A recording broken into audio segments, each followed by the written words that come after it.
So Ganon. maraming laman uli yan. So, Marami yung laman, hindi lang mm, siya yung iisang laman. Basket talaga siya of funds.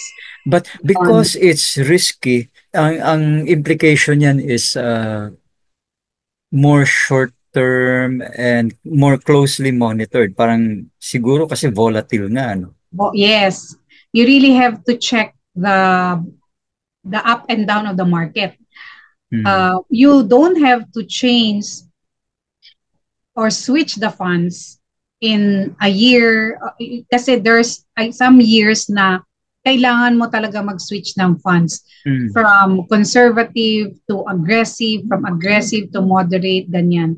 Naglalaro yan sa conservative to aggressive depending sa market. If you see the market is going down, you have to, for example, switch the funds para kasing may hawig yan sa stock market.